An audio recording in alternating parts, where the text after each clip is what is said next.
Now, is there anything that happened last session that you want to talk about, or is there some issues that you want that are important to you that you want people to know about? Well, I think there was some legislation that I'm not sure how it's going to sit. Time will tell. I'm concerned about the minimum wage bill, not because I'm not concerned about workers. Yeah. I'm concerned about the coal, the clean energies, not because I don't care about the environment, but I don't think we have to sacrifice job growth and economic growth.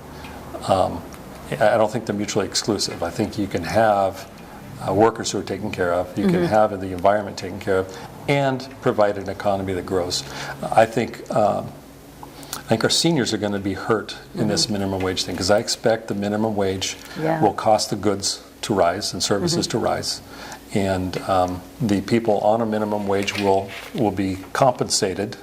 So their purchasing power, it may increase a bit, or it may stay the same after everything rises. But seniors on a fixed income that don't get raises, that don't see any increases at all, will be hurt. Yeah. And I think that's a population that probably, if you had a chance to talk about the process in Salem this last session, that may have actually been heard. Yeah. And they weren't heard. Yeah. Well, the signs, when I went to Salem, the signs for, raise minimum wage, it was just, it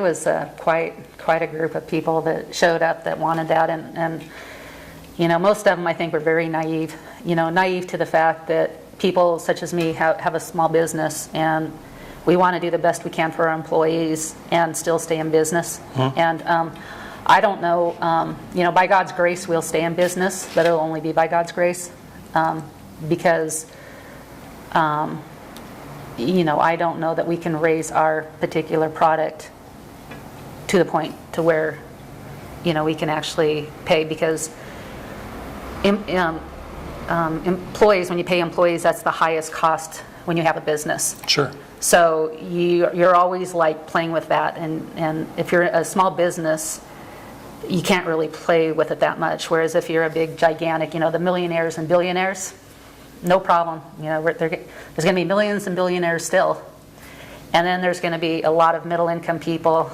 that are unemployed, and a lot of businesses are going to fail. And these $15 an hour wage college students that do have a job, when they get out of college and they go to start their own business, they're not going to be able to start their own business because they're going to be tied by regulation. And so it's going to hurt every single person, in Oregon, and except the millionaires and billionaires. So. And you bring up a good point. The people that hurt, the businesses that are hurt, are the local businesses, the businesses that make the communities and give the communities character, the ones that provide the uniqueness of where we are here in Yamhill County. The large corporations will figure out ways. I mean, businesses are pretty good at figuring out ways to save money when they need to save money. So either they will raise their prices, or they'll use fewer workers, or, depending on the business, they will figure out a way to either use technology in it, and there's all kinds of stories about how that can happen. I'm just concerned about what it might look like 5 years down the road and where we are. And what that looks like to the small business owner or in agriculture, or as compared to the larger corporate settings. And it may or may not hurt them the same. Yeah. Yep. When you get regulation, watch out for the consequences. So I wish that people would desire to get government off their backs instead of more government on our backs. So, okay, anything else you want to talk about? Those are the main issues. I'm going to be new. If I'm successful, I'll be a freshman. I'll do a lot of learning and listening. I'm excited. I've had a chance to talk to a lot of people currently serving in the legislature. I'm excited to come alongside some very bright, intelligent, and God-fearing people. Because there are several. Most people don't realize it, but there are several in the legislature. I'm looking for somebody who's going to come alongside, who will challenge me intellectually and my faith, to do the best I can for the people that I serve. So, and part of that's going to be listening and learning the system. Yeah, yeah. Now, one thing that really trips people out, even when they go into the office, is politically correctness. What's your feeling on that? Well, there's, if you keep the mission as the focus and what you're there to do and why you're there to do it, I don't think you need to worry about being politically correct, because you'll say the right things at the right time for the right reasons. I don't think you need to purposely offend people by the way you talk. I think it needs to be some consensus building. I was talking to a group the other day. Actually, I was at an interview at Right to Life. And I know that we can always push for the best solution. But I also know that right now Republicans are in the minority. Republicans are in the minority. And sometimes you have to push and accept the bill that will do the least amount of damage. And sometimes it means negotiating. And even though you can't get what you know is right, you can still get what you know will cause less damage than what it would have been. Yeah. And sometimes you need to build a consensus, not offend people, but be honest and true. I don't think I have to worry about being politically correct. I think we need to worry about building relationships and talking to people and being sincere. So you have the endorsement of Right to Life? I do. Yeah. Well, that's great. Yes. Anything else you want to talk about? Oh boy. I just go on and ramble on about being a grandpa and my grandkids. So Okay. not much better than that. Okay, no, that's great. I didn't actually get personal with you on that. So you're married and you have children and you have grandchildren. My wife and I, we've been married 33 years this year. Okay. It's absolutely the best thing that ever happened to me. All right. We have four children, 3 boys, and my daughter is the youngest. And all 3 boys are married. Then I have 2 granddaughters. And it's just, and I'm absolutely blessed because right now they all live in the same town with us. Oh, good. At least for another 3 months. Okay. And then we've got somebody moving to Portland, but okay. It's fabulous right now. So you all grew up in McMinnville? Well, I moved to McMinnville. We moved here in 2006 when I took the job as police chief. Okay. We were in Corvallis before that. I grew up, I went to high school in Dallas. So McMinnville was always a rival town. But not anymore. Not anymore. In fact, Dallas is the rival. But are you when there's a sport? Do you side with McMinnville now? Oh yeah. Okay. Oh yeah. My kids went to McMinnville High School. Okay. Yeah. Absolutely. So you have to. All right. My That's older good. 2, we were in the Corvallis, Albany area. So my older 2 went to West Albany High School, and then George Fox College and Linfield College, and then my younger 2 went to McMinnville High School. So what sports were you involved in watching? Just about anything. We did basketball. Actually, I coached basketball, all 4 for 16 years, youth basketball, and then youth track as well. But we watched a lot of football, and a lot of basketball, and a lot of track, and softball, and baseball, and then a lot of outdoor activities. We did a lot of camping.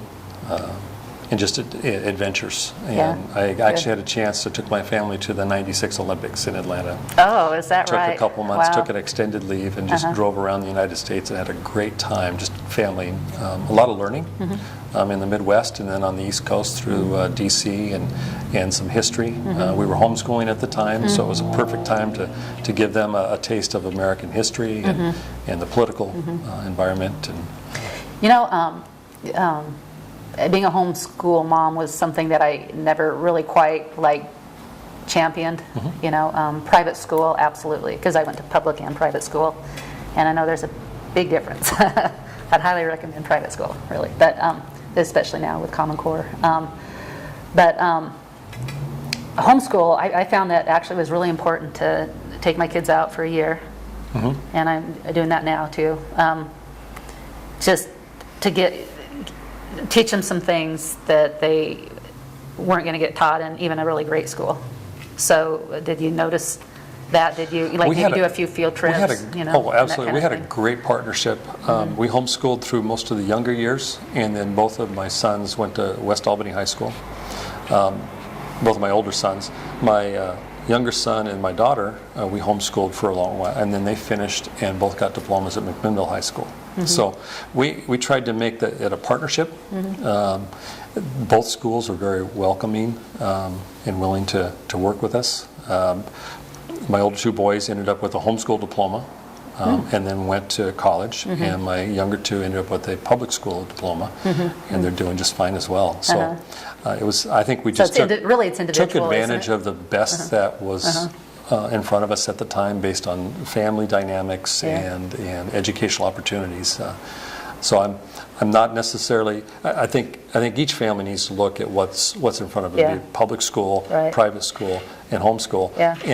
And the key is to be involved. Right. You know, and that's just what we kind of got down when we went down that rabbit trail in the beginning of the show, is what works best for our particular situation. Absolutely. Instead of being regulated along the way. You know, no, you must do it this way. Right. You know, and that so.